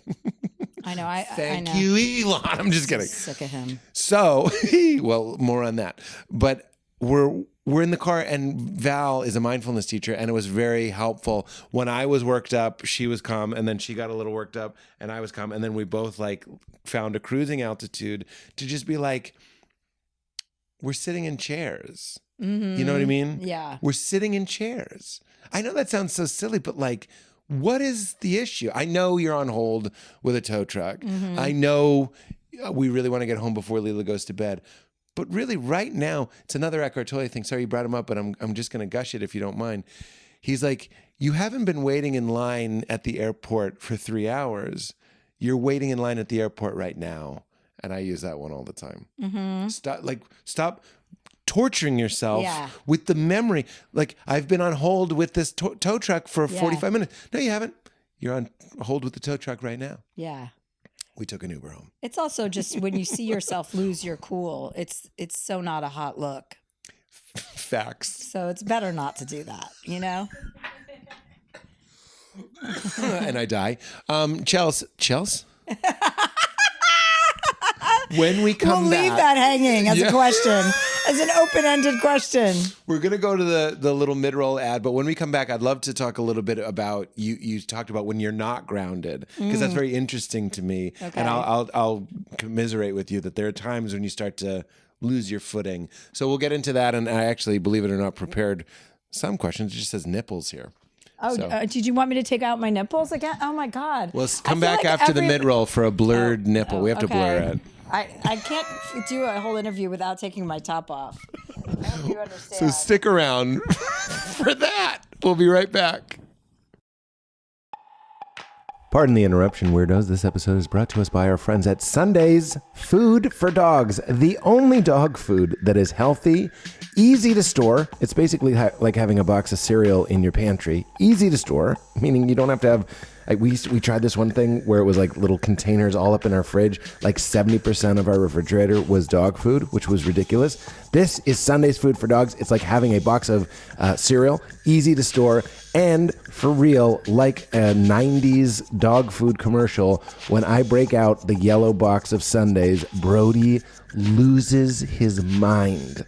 It is absolutely, bar none, his favorite dog food, and it's my favorite dog food too, because it's unbelievably easy, and it's so nice to see him happy and devouring it. Sundays is air-dried dog food made from a short list of human-grade ingredients. Sundays was co-founded, by Dr. Tori, a practicing veterinarian. Sundays uses 90% meat, 10% vegetables, and 0% synthetic nutrients. Besides USDA beef and all-natural chicken, you'll find digestive aids like pumpkin and ginger, plus disease-fighting antioxidants. Dog parents report noticeable health improvements, I can attest to that, in their pups, including softer fur, fresher breath, better poops. Let's be honest, that's number one on my list. You get way better poops and more energy. Brody absolutely scurries on the ground and slides like he's on ice to get this food when it comes out. Unlike other fresh dog food, Sundays is zero prep, zero mess, and zero stress. Like I said, it doesn't overtake your fridge. It goes right in the shelf. It's shelf stable, which makes it easy to feed your pup top quality food. Every order ships right to your door, so you never have to worry about running out of dog food again, which honestly was a big problem before we subscribed. It's so easy now. It's a no-brainer. Sundays cost 40% less than other healthy dog food brands because Sundays doesn't waste money shipping frozen packages, which is also just a huge waste. Instead, they spend on their materials sourcing the best all-natural ingredients for your pup. So we worked out a special deal for our dog-loving listeners. Weirdos get 35% off your first order for Sundays. Go to sundaysfordogs.com/weird or use code WEIRD at checkout. That's sundaysfordogs.com/weird. Upgrade your pup to Sundays and feel good about the food you feed your dog. Also brought to us by our friends at Rocket Money. Do you know how much your subscriptions cost each month? Most Americans think they spend about $80 a month on subscriptions when the actual cost is closer to $200. $200. If you don't know exactly how much you're spending every month, you need Rocket Money. Rocket Money, formerly known as Truebill, is a personal finance app that finds and cancels your unwanted subscriptions, monitors your spending, and helps you lower your bills, all in one place. Over 80% of people have subscriptions they forgot about. I'm certainly one of them. Like that streaming service you bought to just watch that one show. Hello, Nexium.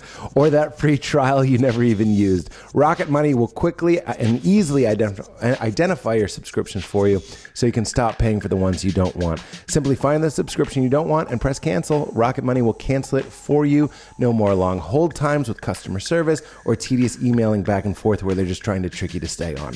Rocket Money makes canceling subscriptions as easy as a click of a button. Over 3 million people have used Rocket Money, saving the average person, listen to this, up to $720 a year. It's incredible. It couldn't be easier. I was deeply unaware of how many subscriptions I had just running in the background and auto-renewing and just costing more and more money And Rocket Money makes it so easy to get rid of all that and save you, get that cash back in your pocket, all with the click of a button. So stop throwing your money away, cancel unwanted subscriptions, and manage your expenses the easy way by going to rocketmoney.com/weird. That's rocketmoney.com/weird. One last time, rocketmoney.com/weird. Last but not least, I don't know if you guys know this, but it was raining in northern I'm in Southern California, but in Southern California, it was raining. I'm in the northern part of Southern California. That's why. In Southern California, it was raining for about, 9 years. We have a river in town now. There's a river. It's been so muddy and so wet, not to mention we love to hike. All of this is to say we needed to upgrade our shoe game, and let me tell you, Vessi shoes are an absolute game changer. Why is the Vessi Stormburst the best shoe I have ever worn in the wintertime and obviously here right now in the wet mud of California? Well, they have all the features of a rubber winter boot built into a sneaker. Are you nuts? 100% waterproof, not water resistant, waterproof and warm, yet lighter and more comfortable than boots. Also a lot easier to put on than boots. I mean, there have been a lot of times I wanted to go on a hike and I'm just like, I can't with the boots. These are basically slip-on. They have a lugged? That's supposed to be rugged. They have a rugged rubber outsole that gives you extra grip in wet conditions and added lining inside for extra warmth in the cold, and they slip on and off. It's quick and easy to get outside. They are made from Dymatex. What is Dymatex? It's a super soft knit material that keeps your feet warm in the cold but cool in the winter months and doesn't feel like it should be waterproof. Doesn't have that like claustrophobic, absolutely nothing happening in there feeling, but it is. It feels great and it keeps the water out. Super comfortable. I also think they look great. Something about the Dymatex looks like a designer pattern, so I get a lot of compliments when I wear them. Plus, they're awesome. They don't slip on rocks. They keep you warm. They keep you dry, and they slip on and off like sneakers. It's an absolute game changer for walking the dog, going on hikes, and just keeping my feet dry. Nothing worse than wet socks. Nothing worse than wet toes. Guys, keep it dry downstairs. Vessi are my go-to shoes by my door. Check them out in the link vessi.com/weird for a pair of your Vessi shoes. All you have to do is click vessi.com/weird and use promo code weird for 15% off your entire order. Thank you again, Vessi. Use promo code weird for 15% off your entire order. It's the only shoes you need because of how versatile they are. Show your support of the show. Vessi has saved my feet from those soggy socks. All right, everybody, get back into it. We're back. What's up? What's happening? Not when we're not grounded. That was interesting to me. You sort of teased. I do feel like there's a million ways to go with you, and they're all interesting and they're all funny. Just a nice compliment.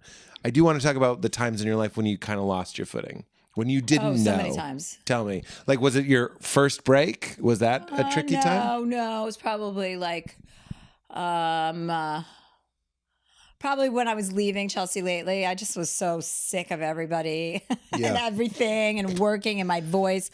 I was just so like. Was the tank empty? I just was pissed. I was pissed that anyone let me work that hard. Like I had written 4 books, gone on like 4 major tours while I was filming Chelsea lately in the 7 years that I was there. And like no one stopped me. And like I was like, why isn't someone looking out for me? Like and then of course that's going to result in me not wanting to work. You know, I was just like, fuck everybody. Is like, that what you did? Did you take a long time off? I just quit. Yeah. Oh, I didn't know you quit. I quit my e-show. I just quit I think on Howard Stern. So that wasn't the best either. Like I used to do shit like that without thinking. Like I just assumed since I wanted to quit that everybody else knew it because I thought it, you know? So all these people who thought they were just going to be on the show forever and ever were like, well, fuck, our ride is over. You know, not that they didn't contribute, but like it was a Conan great thing. ride. I would talk to Conan about, he produced, this is the backdrop from my old talk show. So this is something that he told me was like, he felt this obligation to not quit because the quote I think was something like, because there's 300 people that work here. Yeah, well, you get over that. Yeah. Because you can't do that. You know, I stayed Well, on for that's- 2 years because of that reason. It's like staying for And- the kids. Exactly. And then eventually you get to a place where you're Everyone like, I don't knows. want to do that. So I was pretty out of control at that point in my life. Like I just was off the rails. I had a really, I was in a bad relationship, like, you know, an unhealthy relationship. And I was just tired, exhausted, and aggravated. Yeah. You Yeah. know, and so then that was like bad self-care. Did you figure out, I'm assuming yes, that no one is looking out for you in that way? Like no one, Yeah, like in this yeah, business, no one yeah. is going to say, Even we my- talk about balance all the time on the show. And it turns out if people are on the payroll, typically nobody's going to go, Chelsea, I don't know if you should Yeah. write that fourth book. But even no one's going to tell you anything to like, no one's going to tell me what to do. Even my sisters aren't going to be like, you're working too much, or like they think I can handle it because I'm not sitting there. You know what I mean? Like no one, it's not anyone's job to know except for you. Is that it? Oh, Like you're supposed to know when you're working too hard, and you shouldn't be like when you're young and you start to get successful, you think you have to do everything that comes your way. And it's not until you're older that you realize, okay, well, that was a great foundational like ground that I lay. But now I get to decide how often I'm going to work and when I'm going to work. And if it's going to be worth my energy and time. I'm not trying to impress my publicist or my agent Yeah. by being a team player. It's Make like your life. I'm deciding what I do and Val how and I I say do this all the it. time. We go, good life when? Like you're going to wake up. Like so many of us are going to wake up and be like, what was all that for? Yeah. People are going to have certain amounts of money. They won't even be able to spend it. It'll be like Brewster's Millions. Like you can't. You're 90. And, Yeah. and it just was all work. It was Right. pushing a rock up a hill for somebody else. And that doesn't just apply to show business jerks. That's everybody. It's like, at what point do you start going like, I think we learned that during the pandemic. Like a lot of people in life I wasn't slowed alive during down. the pandemic. Yeah, I know you were I was cryogenically actually- frozen. yeah, I remember. I was with Walt Disney for those 3 years. Did something happen? You didn't miss much, actually. It doesn't sound like it. It was kind of nice Sounds because like pretty lame, actually. it wasn't nice. It was, but there was a Daniel Tosh joke where he goes, "I don't want to die. I want all of us to die." It was about like whenever the world was going to end. Yeah. And I felt that about stand up. I was like, I don't want to take a break from stand up. I want all of us to take a break from stand up. Oh, yeah, yeah, it was yeah. kinda I like- get that, yeah. I enjoyed. Ow. Are you okay? Oh, God, no. I think I just kinked my neck. God no. damn it. Am I allowed to say that in here? Yeah. Great. You said cunt earlier. I know, I was joking. I'm not asking for permission to say God damn it. We're too far to high five, but no, it was No, there. we could foot five. Is that it's happened before? Is that a thing? Oh, leaving me hanging on the foot five. Oh, sorry. I was stretching my neck. I was stretching my neck because I broke my neck here. Are you? I'm Do you gonna need sue a? you. I'm going to sue this podcast. No, it's okay. Well, Yeah. you'll win. You'll get 7 cases of Magic Mind. That's all you can get. All right. Well, JK. that's good to know. Are you okay? Is there Yeah, anything I no, can I'm do for fine. you? I just had to stretch my neck Do you want an Advil PM? Take the edge off. to go to sleep. Yeah, no. You stay awake. But a PM usually indicates it's a nighttime. I take them in the morning just to kind of round out the edges of the day. No, I don't- Here's my question for you. I'm proud of it. Let's see how it goes. I could say that before any question. Are you a person that people just assume is okay in general, not just in your work? And then people are kind of like have you had to learn how to say, because you are a strong person, hey, that hurt my feelings, or hey, I'm not okay. Like, I have to imagine your sisters, your partners, the people that work for you might have had to learn Chelsea's not Oh yeah. always sure. ready to break Yeah. through a wall like the Kool-Aid Sure, woman. absolutely. And that is a process. How did you figure it I out? mean, I know now and to ask for help, but like everyone knows if I get stressed out, I don't really. I mean, I'm pretty straightforward, so it's not like I'm ever pretending. Like if I'm Right. stressed, I'll say I'm stressed out. I'm dealing with Right. this issue, but yeah. So you did say like, should I be doing $4? And people were like, no, not during that time. Yeah. Now I'm at a point where I can do that. But Yeah. no, I think everyone was just thinking it was going great. So it was going great. And then it wasn't. You know, everything works until it doesn't, until you're like out of gas and you're just like, oh my God. All I wanted to do was like leave the country and not speak publicly for a year. Like Yeah. I just didn't want to talk. I was sick of myself. that's why, like Chappelle's thing, for example, like there's a Yeah. part of me that was like, yeah, I get it. Yeah, I when you're understand that. completely out of You just said it basically. Yeah. You were like, I wanted to get out of here.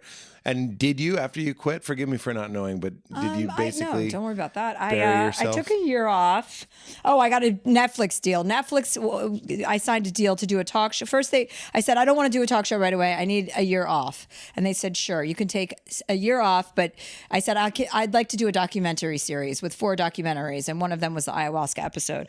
And so and they said sure, do that, and then I'll start my talk show the next year. And then I did the talk show for 2 years after that, and then that was it. And then that was not a good experience creatively for me. I didn't want second talk show. I didn't want to be working, but I, made a deal because it was When a did deal. that kick in? Was it the first day? The It was cameras. just, I wasn't in a good.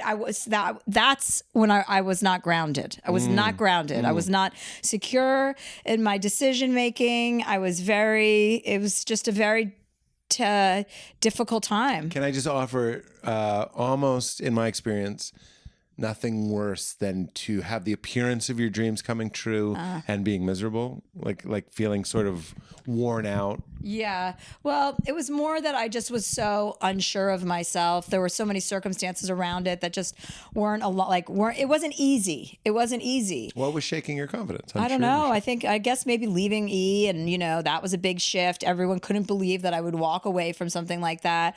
And then, you go from working all the time to being on vacation for a year, and you have that whole basket of thinking. We just said this. The things that make you successful also make it impossible for you to enjoy your success often. Like it's hard for you to go, what was it like the year off? Like you Oh couldn't no, it turn was off your brain? amazing, but it Oh, was like okay. I just became disassociated from my work. I was like, oh well, I'm just not going to work anymore. And you're like, well, that's not a good plan. You got to work. Like I needed to find the balance of, because I really do like to travel the world, and I do like my time off. I didn't like I felt like I had a boyfriend I couldn't get off of, like that wouldn't get away from me with that show. Da-dong. I was like, I had to be home in LA like 46 weeks a year. And I just was like pissed. I'm like, Yeah. I want to go I want to go somewhere and live for 3 months. Yeah. I want to go buy a house in Spain. I did, I did the things I wanted to do. And then you kind of come back around. Plus Trump had been elected. That was very upsetting to me. This is right before you were frozen. Yeah, that was when I had to become frozen. And then they reduced me to an embryo.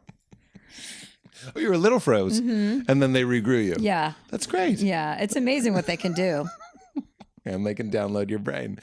So it's funny. I was wrong a couple times, like trying to guess what you were feeling, because obviously I was projecting how I sometimes feel. Yeah, like I think being that's what burned you out. were doing, Yeah, for sure. projecting. Yeah, no, I absolutely was, but with a good intent, hopefully to see you light up and be like, yes. But it was interesting. You were more like, this is keeping me in LA. Yeah. I felt tied down. I like to be free. To a bad boyfriend is what you said. Yeah, tied down to, in more ways than one. Like literally I had a bad boyfriend, and also the show felt like a bad boyfriend. Right. There was like a bunch of bad boyfriends, and I just wanted to be free. And I wanted to go and spread my wings in a sense. Well, that's really interesting because I love your gram. Oh, thank you. I had to fucking remember what gram is short for. Yeah, gram. I was like, Golden Grams? I'm like, did I do a Golden I Grams do commercial? love Golden Grams. Who fucking doesn't love Golden Grams? Jeffrey Dahmer. I know he probably Yeah, I loves probably them too. Let's be honest. Goes great Seems with like he's humans. pretty open to putting anything in his mouth. That is so. true. That is true. Golden Grams is the unsung Cinnamon Toast Crunch, and we all fucking know it. I don't know. It's better than Cinnamon Toast Crunch. Okay, fire. I will Fire. say that Golden Grams is better than Cinnamon Toast Crunch. Cinnamon Toast Crunch is like a B plus, and Golden Grams is an A. Look at my face. Yeah, Golden Grams is name a cereal better than Golden Grams. Reese's Peanut Butter Puffs. No, that's not real. Honey Nut Cheerios, maybe not Like a classic? Like if you want a classic? yeah, but that's not superior Can to I Golden say Grams. something? Honey Nut Cheerios with almond milk is better. Well, everything is better with almond milk. Facts. That's funny. On Hot Ones, you called almond milk pussy milk. Well, that was before I started drinking it. I always become a hypocrite. Whatever. I was against drugs too at one time. Really? Yeah, when I was like 14, I was like, I can't believe you guys are smoking weed to all my friends in high school. I was like, that's so irresponsible. You guys are such idiots. And Is then this I your tried Mormon-y it. kind of thing? No, I just thought it was like, I don't know. I just had to have an opinion about Yeah, it, even yeah. though it was based in nothing. In my punk rock band, we had a song called Fry the Fish, Phry, Fry the Fish, the band Fish, about how you're an idiot if you sit in a lawn chair and take psychedelics. And look at me right. now. Take a look at me now. Sorry. Yeah, exactly. That's what that song's about, actually. I think I know that. Okay. I knew you were waiting for a bigger response than that. Yeah, I was, and I love that you weren't giving it to me. Want me to finish the song? No, I love the realness. I think I worry that you think I'm putting it on, but every time you just don't waver in your commitment to yourself is a true delight. And that's where I was going, Golden Grams. Your Graham, I know lots of men and women, frankly. I'm a man, but I know a lot of women And I'm as a well. woman. It's like Anchorman. I'm a man and you're a woman. Sorry, weird quote. That's okay. Sorry, we have another mid-roll. I'm just kidding. People are inspired. Like you've taken, and this is not the interview where I'm like, why didn't you have kids or get married? You've taken those life choices, or into this celebration of what you're saying, like you want to be free, and I really enjoy those posts. Oh, as a thank married you. person with a baby, I'm still meaning, but there are a lot of women I know that are on that same path that take a lot of inspiration from it. Oh, well, I'm so glad because, I talk about it a lot in my most recent special Revolution on Netflix because it's like it's a very underrepresented group of people. Like people need to be like so funny. So many like married women will be like, okay, we get it. You don't like children. You don't like marriage. I'm like, I don't care if you get it. I'm not here for you. I'm here for these girls that are being asked and berated every single time about when they're going to have a baby, when they're going to get married. It's so fucking annoying to be a woman and having to answer that question. If you date somebody, if you're not dating somebody, why can't you date why aren't you with someone? Like something's wrong with you. Right. It's like, hello, what about some agency? I've had some of the best times of my life by myself. Yes, yes. Stop it. We need to advertise that there's another path to choose, especially if you're not 150% behind becoming a parent. I'm all for it if you are, but a lot of people don't think it through. And we're putting people in the world. Like, I would like you to take that more seriously. It's a consequence that walks around and buys bread. Yeah. And I have of your weird choice. And I'm aware also of my bandwidth, and that is being I crush it as an aunt. I can be available to my 8 nieces and nephews all the time, and that's as much bandwidth as I have for children. You're a super fun aunt. Yeah, because I don't have any kids to deal with of my own. Do you give them like Rolexes and stuff? No, but I give them edibles way before they're supposed to do them. Okay, so that's illegal. Do you really? Yeah. Why? They're teenagers. Well, they're in college. Most of them. Okay, yeah. Okay. There's only one little one left. And they must be thrilled. They love it. They love me. I mean, do you do cameos? I don't mean the app. I mean, like, are you popping in a dorm room and blowing minds? I mean, that must be so fun. No, I'm not doing that. Yeah. No. I'm not. Yeah, that's a little bit. That's a little too much. Too much for me. Yeah. But fun aunt. Popping. I did go to my one nephew's dorm, and I think that was the last dorm I went to. The first one that went to college. My brother and I went down there once, and then I haven't been back since to any dorms. It didn't cause a scene, or did it? No, we didn't see anybody. We just went to see his dorm room. It wasn't like that. Yeah, I understand. Yeah, no. Well, people are into it, and I'm all about the freedom. And I was going to ask you about. I grew up in New England, and it always struck me that the witches, the women that were accused as witches, like calling them witches. The Witches of Salem. The Witches of Salem. Yeah, Salem Town, which is now Danvers. Oh, they changed it. Fun fact. Well, Salem Village is Danvers, and Salem, where Salem is, nothing of historical import happened there. That's just a fun, snooty thing to say if you're from New England. Oh, okay. And a lot of people don't know that, so you can be a real piece of shit. Okay. But everything happened in Danvers. It's called Danvers now. Anyway, those were single women that were usually, I think, attractive and unmarried. And so what I'm saying is, even in 1692, I think we're still kind of living with some of that. What are these women doing? Withholding their eggs from men? Or I'm wondering what your take on why so hard culturally. Well, I mean, we're like baby makers. Right. It's like a societal construct that was created for population, but we're overpopulated. There's too many people. Right. We can't absorb this. We just exceeded 8 billion people in this world, and 9 billion is the max.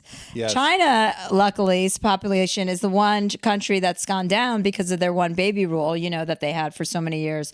I don't know. Do they still have that rule that you have to have like one? About it since... Anyway, their population has diminished for the first time in like 40 years or something. Yeah. So, but it's just pretty I just think it's all bullshit.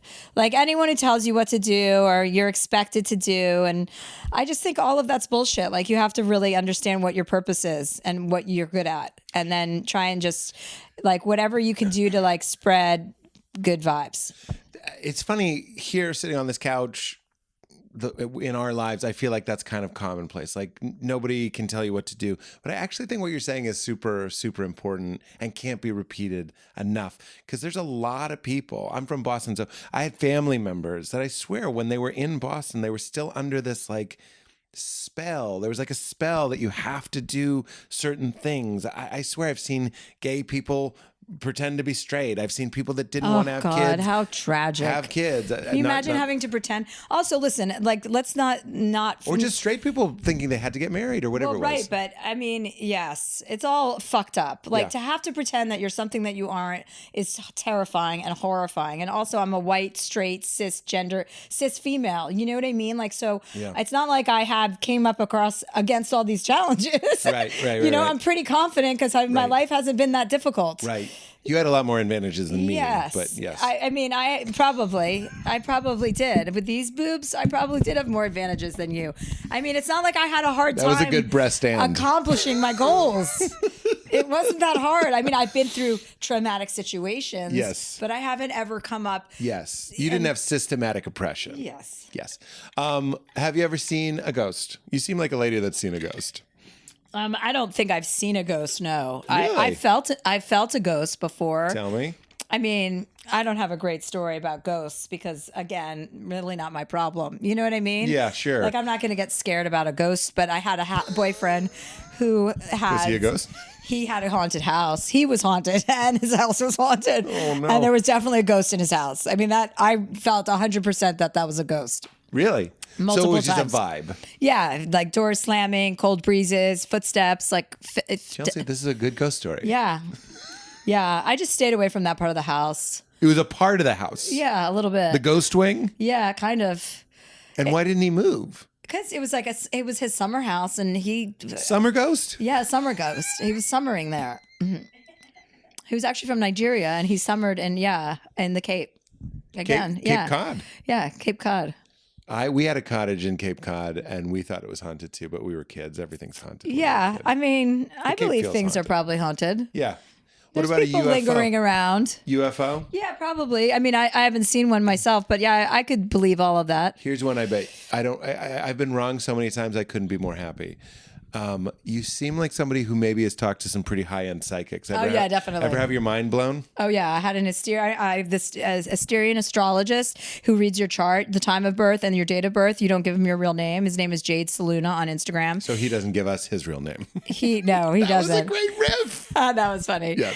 I I had to tell you. and you did because it slipped. I didn't get it. But So he won't tell us his name either. I've been to him and he fucking rocked my world. He gave me specific dates of things that were going to happen, and they happened. Really? Like, oh yeah, it was incredible. Just without even. It was nothing. You don't know. I did a fake name and my date of birth and time of birth, and then just it's Celtic from Chelsea Handler And at then- Yahoo. And, yeah. Yeah, exactly. I always make all of my own appointments. So that's incredible. And then I have, there's a psychic that I talked Did to. it go into the future though, or was it just stuff Yeah, that it was had all already about happened? what's going to happen this year, the next year after that. It was like an overview of my chart, and like he described the last 5 years of my life in the most apt description that was true. Everything he said was, he's like, you're just coming out of this cycle, and this happened, this happened, this happened, this happened, and everything had happened. Wow. And I was like, holy shit. And then at the end of the phone call, he's like, who are you? And I'm like, Chelsea Handler. And he's like, oh my God, I'm coming to one of your shows. I have tickets to your show. And I was You like, went, you're wrong about that. I'm like, guess who's going to be my fucking friend? You. And Did then, you meet him? Yeah, I've met him. He's come to my show, and now we're friends. So, and then I have this other woman that I talked to, and she's been right on too. So, I mean, I've been to therapy, and I'd rather just talk to a psychic and an Yeah. astrologist at this point. I'm like, it's always good. They always have great things, and it all happens the way I feel like when you're open to those things. Yeah. more things come to you. Like when you're really It's like close you're minded. kind of opening a door or something. Yes. Yeah. When you're really close minded and you think all of that is bullshit, then it is. Yeah. And you don't notice the little things because there's kind of like little mysticism and a lot of different things. And Yeah. Brandy Carlisle talked about it in her book. There was a sentence that said something like, "Never underestimate mysticism, like coincidence, and when things feel aligned." That's why I'll take a low-grade synchronicity. Remember earlier? Yes, I was like, yes, oh, that's yes. the same thing. I'll take it. Right. Val and I say, count it. Meaning like, what's the harm? It's nice. And the longer we've been together and the more we get into that flow, the synchronicities get nuts. Like what was it? I ordered socks on Amazon. This isn't like a phone listening to me thing. And then Leela, my daughter, and I were watching some cartoon, and it was like Elmo was opening a gift. So I ordered the socks. Then we go downstairs and turn on the TV. It's mid-episode. He opens the box and it's Daniel Tiger. It doesn't matter. But he's like, "What's in the box?" And I'm like, "I don't know, fucking a ball or some dumb shit." It was socks. Like it was pairs of socks. I know that doesn't. They never sound that great in the retelling, but in the feeling, you're like, just these little breadcrumbs of like, oh, yeah. I kind of feel in a flow or whatever. And yeah. those psychic things can feel that way. Yeah, as well. yeah. So I'm open to all sorts of bullshit. Yeah, that like that. I like it. And me too. I think it's like the attitude of magic. We've also said on the show, it's like you can be that for other people. Yeah. You know what I mean? Like if I'm, bad example, I pay for your meal. Like in that moment, I'm the universe winking at you. You know what I mean? Like you become an agent of those types of feelings for other people, and then they're real. In the same way that I make Santa Claus real to my daughter. I eat the cookies. The joke was that Santa is real. I pee out of his dick. Like he's me. Do you understand? Does that make sense? Yeah. Like Santa isn't real, but I'm Santa, so Santa is real. Yeah. Also not. It's both. Yeah, I get it. Have you ever almost died? Probably. I mean, yeah, I've been in some close situations. I don't think I've almost died, but I mean, No what's the riptides. Nobody pulling you out of traffic. No, I've been in some riptides. No black diamonds. Riptides. Oh, you've been pulled away from the shore? Yes, yeah, I have been. Scary. Scary. Who saved you, Jude Law? I saved myself. Oh, nice. Your inner Jude Law. I was in Hawaii on the North Shore in Oahu with my sister, and we got in the water, and we shouldn't have gotten in the water, and we got swept out. And then the lifeguards were all on the beach screaming at us for to come in, and she and I were trying to help each other in, but we grew up on Martha's Vineyard, which has, in our opinion, had pretty big waves, and we thought we knew what we were doing. And then we were trying to help each other, and then finally I was like, everyone on their own. Oh my And I separated from my sister and just fucking swam, you know? And she and I both swam and got in and were like coming out. I mean, we were wrecked. And it was so funny. Shauna's like, thanks a lot. I was like, listen, we're not going to get in together holding on to each other. That's true. Probably true. But I was definitely going to save myself at that point. This is why ayahuasca was like, we got to talk to this lady. Yeah, exactly. That's why she's been holding that grudge for fucking ever. What a great answer. Yeah. Although most people drown, if someone tries to save another and person drowning, and we both they usually survived. both die. So that was a victory. That's what I'm saying. Yeah. A lot of times if a lifeguard is trying to save someone who's drowning and they're pulling them under, the move is to hold them underwater until they pass out. That's what don't anybody try that, but that's what I've been told. I hadn't heard that one. Because they'll kill you. They'll kill you, yeah. I think you're supposed to also Or punch hold them. You're supposed to have them swim on your arm. So you have one arm out and you swim the other arm. And that way they're holding onto your arm instead of your body when you save somebody in the water. That's the last I heard. Okay, real tip. Mine was just from like No, 1986. yours is to commit a homicide. Yeah, kill so him. that's fucked up. Okay, here we're at the spirit. This was such a day off for me, I gotta say. What a thrill. I'm looking at my notes just to make sure I didn't miss anything, but I absolutely didn't because you're a delight. Nipples, by the way, was just, you said in an interview, why can boys show their nipples and girls don't? We don't have to talk about it. Well, yeah. It's back to the mother, boys. the It's just not fair. angel whore thing. Yeah. You know what I mean? Madonna. The Madonna, Yeah. sex worker. As Sarah Silverman said, Silverman is how she likes to pronounce her last name. Yeah, I've known that. Said that women can provide life with our breasts, Yeah. but we're still getting punished for it. You know, they just passed a law in Missouri that you can't, in the state legislation, that they can't wear, women can't wear short sleeves. They have to wear suits. Really? Yeah, they're not allowed to show any skin. Oh my That's in God. the state of Missouri. So Wow. I'm headed straight to DC after this. I'm heading straight to Missouri. Yeah. Love some sleeve. Nothing gets me. That's how we reverse it, by the way, is if I'm like, nothing gets me hornier than sleeve. Like, just start that. Missouri, yeah. And be like, Sleeves sleeve in it. Missouri, yeah. Or sleeveless in Missouri. Sleeveless in Missouri. Yes. Starring Tom Hanks. That's a good one. We can do that. Okay, do it. All right. I feel like between the two of us, you're going to make that happen before I will. Well, thanks for having me. You're very welcome. It's just great. We didn't talk about God. That was the last thing. We Okay. sort of touched on Sure. it. And I'm really glad that you feel good. And I feel great too. But we already teased it, so we don't have to go on and on. But I'm curious. Here's our way in fresh. Do you think death is the end? Yeah, I mean, I think that energy, transforms into something else. I don't think, I mean, Can I again, say there's a precedent for that? I've been trying to do this on stage. It's like you die, you go into nothing. But don't forget that the universe erupted out of nothing. So like, don't be afraid of nothing.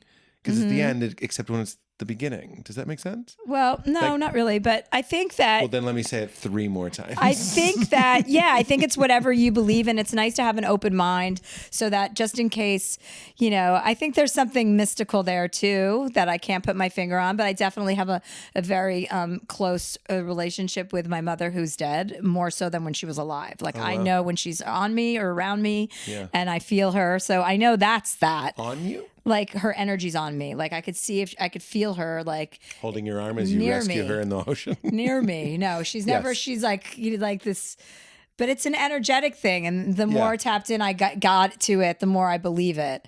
So I believe in that. But I mean, who fucking knows? Whatever. Yeah, I'm gonna hope that we transform. I don't want to come back again. I don't want to. Yeah. I'm not into reincarnation. Yeah. Like Yeah. God, this was Yeah. a really good life. I'd rather not come back and not have this kind of life. Dan have to go to war or something. You know what Sure. I mean? Well, Dan Natterman had a great bit about that where he's like, I don't want to be reincarnated. What are the chances I'll be born in America again? Yeah, and I was right. like, it's very funny. I mean, it's sort of what you're saying. Yeah. So you're open, not too worried about it.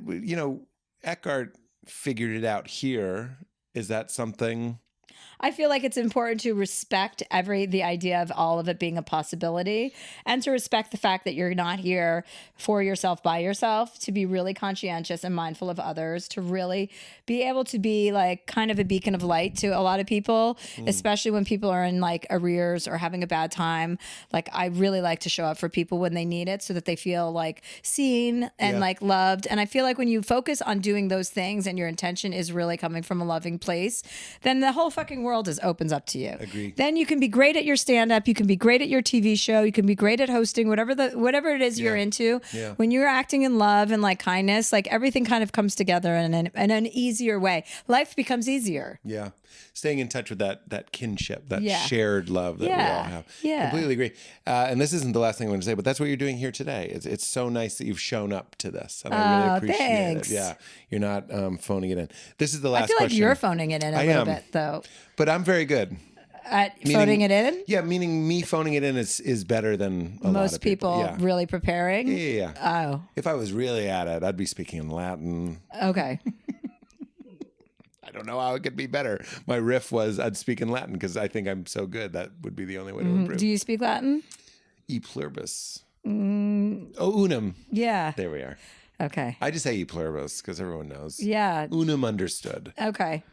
Here's the last question that everybody gets. Can you think of a time in your life that you laughed really, really, really, really, really, really, really hard? And here's, because it's a pressure question, but it's not. It actually isn't. It doesn't have to be a great story. I have an answer. Okay, great. I You're the first person to stop me, by the way. we came home from the Limelight. We used to go to the Limelight in New York City. I lived in New Jersey. We would take acid and we would drive back from the Limelight. And I was always the one who had to drive through the tunnel because I was the most together out of my friends. And we were driving back. It was like 4:30 in the morning. And we had our SATs. And my friend and I sat. SATs on LSTs? Yes. There you go. And we went to the school and I was like, we have to take our SATs on acid. Like, this is fucked up. And we went in and I put my name down. At that time, SATs were like 1,600, right? Like, so you got like 200 points for writing your name. And I wrote my name and my girlfriend was across for me. We had sat outside the school because we got home at like 5:30 in the morning, but we couldn't go home because we were so fucked up. But we had to take our SATs and it wasn't until like 7:30, 8 o'clock that it started. So we sat outside Livingston High School and just were smoking joint after joint after joint, trying to come down from the acid. And we go in and we take the test. I tried to take the test and I write my name down and then just was like, well, that's it. You know, like this isn't going to work. I can't take a test. And I put my pencil down and just looked at my friend and in the same moment, we both just lost it. Like, what are we doing? Like, no, we're not going to take this test right now. But we both went in there like, we can do this. No problem, you know? These weed joints will help and us then take it. we got kicked out of class and we were laughing so hard that I was holding my vagina as she was kicking me out of the class, like the proctor, because it was like a Saturday morning. And they were kicking us out and like, you can't be here. You know, you girls are fucked up or whatever. They were going to call our parents, but we were like, no, we're not. We're fine. But as we were being removed from the class, like I remember holding my vagina over my jeans and just urine coming into my hands. And I was like, oh my God, I'm going to urinate in front of everyone on the morning of the SATs because I'm on acid. I was like, and I remember saying, you cannot pee your pants. And so my friend, I was like, if you laugh again, it's coming out, right? And I just looked at my friend, I go, French fries from McDonald's. There's nothing funny about that. That's what I need to think about. And that's what I just, from that moment on, anytime I get the giggles and I can't control myself, which is a great fucking feeling. Yes. But I have to, like if you're in church, you know, the circumstances are high. Yes. I always just think McDonald's French fries, there's nothing funny about it. And that's how I stop laughing. I mean, they're delicious, but they're not funny. There's something funny about the way they spring out. It sort of looks like I Adam mean, the original Durian. French fry, the best French fry there is, McDonald's. I mean, And Wendy's. they have their own special potato that's super long. That's why they're so long. Oh, really? Yeah. Yeah. I don't think They also don't go bad. Oh, okay. So, Oh, they don't? are you one of those rich people that still fucks with McDonald's? No. Okay. No, I don't fuck with McDonald's, but I will fuck with Wendy's on the way home. Really? Yeah, I'll get a 6-piece chicken nugget. Really? I like those. Isn't that like a pressed meat? Isn't it like 30,000 chickens pressed? I mean, it's disgusting. Yeah, it's pretty bad. Well, this is awkward because everyone has to go to Wendy's.com/weird for 10%. I'm going to be there. I mean, when this is live, when this podcast comes out, I'm just going to be at the Wendy's all day that day. For a meet and greet. Yeah. MEAT. Yeah, I love a meet and greet. I love meet and greets. Chelsea, I want to give you every compliment. You're a Don't. delight. You don't have to. You're heartfelt. You're fun. Day off. And you're also, I just want to say, like, you're incredibly high processing. Like you should get your brain scanned or something. Oh, high processing. What does that mean? Like processed meat? Yeah. Oh, Like thank chicken you. stick- you're Thank 6 you. piece- Am I a piece chicken stick? McNuggets up there. Oh my God, thank you. You're total nugs. And I mean that as like such a compliment because you're so high processed. Thank you. Just brilliant. Thank you for doing this. Thank you. We have the guests say keep it crispy. It doesn't mean anything. It's not a trick. But would you say keep it crispy to say goodbye? Keep it crispy. Bye. Bye. You made it weird. You made it weird. You made it weird. Oh yeah. You made it weird. You made it weird. You made it weird. Oh yeah.